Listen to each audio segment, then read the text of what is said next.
welcome back. This is Kate from Wasted with Kate, and I've got her, this V8 loving girl, in a Tesla. I don't know if I'm going to be able to convince you with electric, because what car have you got? I've got a Holden V8. Oh, so... okay. Okay, see, this is going to be a hard sell, because this, as you can hear, doesn't make any noise. No. So. I love the sound of the V8. Okay, I don't think I'm going to win you over with sound then. Okay, let's see if I can convince you with performance and maybe gadgetry. Yeah, the Holden doesn't have a lot of gadgetry, I have to be honest. Well, I mean, first of all, we've got this, everything's touchscreen display. You see there's no dashboard here.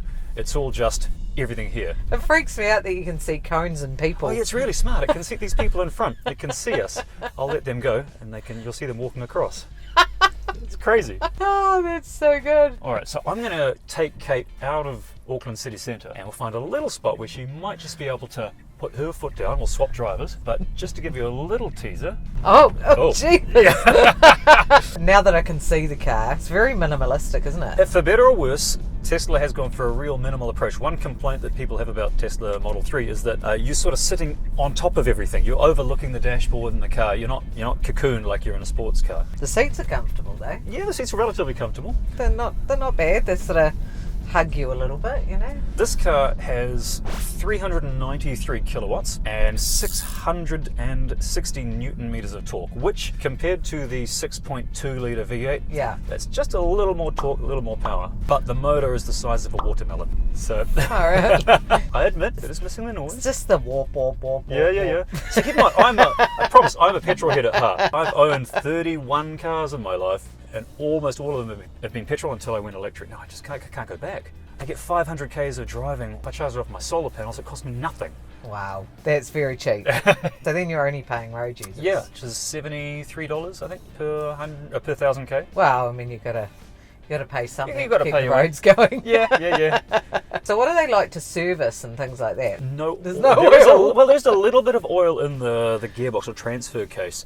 But the motor itself has no oil in it. There's only one moving part in the motor, so there's not much to service. You've got to replace your tyres, you've got your brake fluid, but then again, things like brake pads, they last much longer in an electric car, because when you're slowing down, like when I came down to stop, I let the car motor turn into a generator when I'm slowing down. So it's not just wasted. It turns that electricity when you're slowing down puts it back into the battery bank. So it turns the motor into a generator. The braking, yeah. The motor is...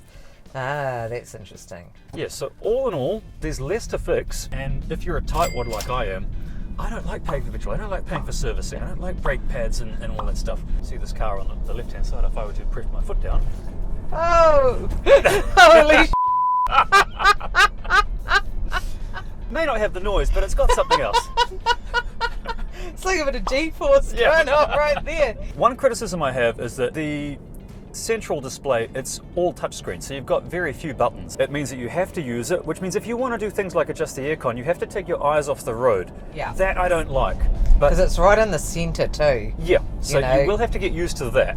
Yeah. But at the same time, they've made it so that you can push the button and everything's voice commands now. Like for example, I can say, my ass is warm.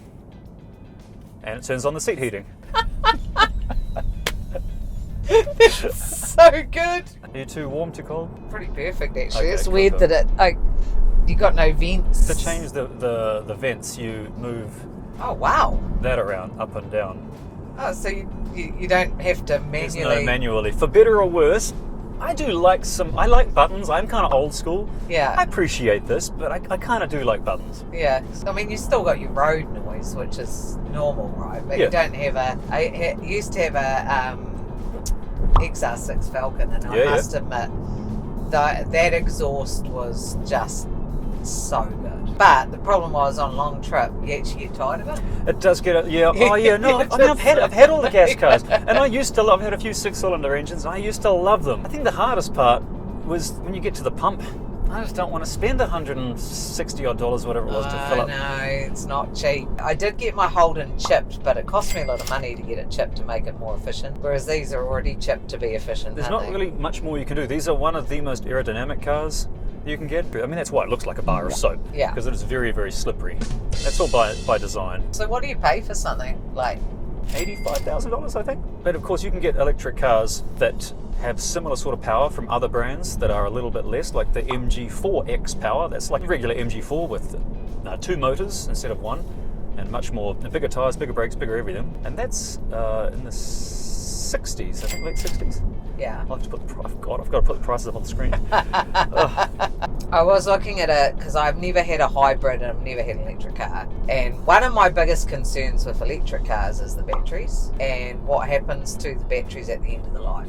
Well, there's now a company, Phoenix Metal Recyclers, now have a contract to recycle batteries. I believe they either submerge used batteries and then have them shipped overseas to be dismantled, or they dismantle them here and then ship them overseas. The problem is we don't have the facility to recycle batteries here in New Zealand yet, mostly because there aren't any. Yeah. The electric cars they're still all running, apart from some very old Nissan Leafs, they're all still running on their original battery packs. It's very rare to replace a battery pack in an electric car, which means they just go and go and go. And batteries in this, for example, the warranty now is 8 years or 160,000 Ks, and that's just the warranty. That means that in 8 years, your battery will not lose more than 30% capacity. Yeah. And MG's come out with a 10-year warranty, the same thing. That means the battery itself is likely to last 20 years. That's pretty impressive, because that's the one thing that worries me about, maybe it's the cheaper, the not cheaper, the original sort of electric cars that came out. Like the Nissan Leaf?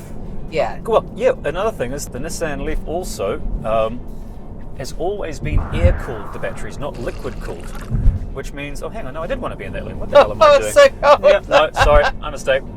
Edit that out. They don't have the longevity.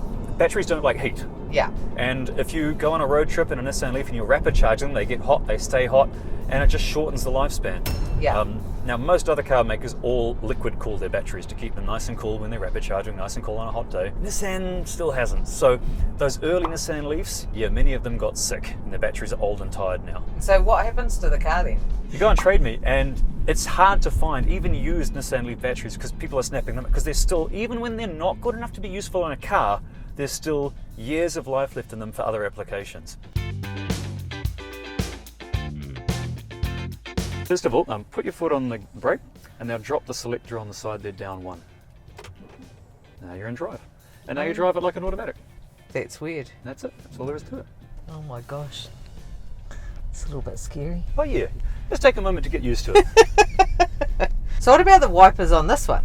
Well, you've got the wipers which are controlled by the stalk. There's a button there. Yeah. Or there's voice commands, or there's a little thing that pops. If you touch the stalk, it'll give us a wipe, and then it brings up a little menu there. Oh, so then you choose. Then you can choose. So there. Everything's done on. Everything's for better done or on worse. There. Oh my gosh. I'm still a fan of stalks, so I don't know if I'm sold on that. Yeah, I quite like the stalks. Yeah. Yeah. Far out. Do you even drive anymore? Well, it does. This does have. It doesn't have full self-driving, but it does have some fairly good autopilot. It'll do the braking, the steering, and accelerating for you on the motorway. Oh, really? So it'll, yeah, if you can't be bothered, it'll just do it for you. You can't be bothered driving. I don't want to spin out like... Oh, no, it's good. It's real sticky. Well, that's quite quick, isn't it? She wants to go. I could feel that. It's quite quick. I'm so used to seeing a dashboard in front of me. That's going to be weird. This is a real baptism by fire, right? It really is, because I'm like, where's the speed? Like, I don't even know. And then you're like, it's out the corner of your eye. Everything's different. And it's just weird to see even the little truck going past. The feel of it is quite nice. Like, it feels comfortable. So you're getting the hang of one pedal driving already. If you go up, it'll go into reverse. Well, we don't want to do don't that. Want that. No.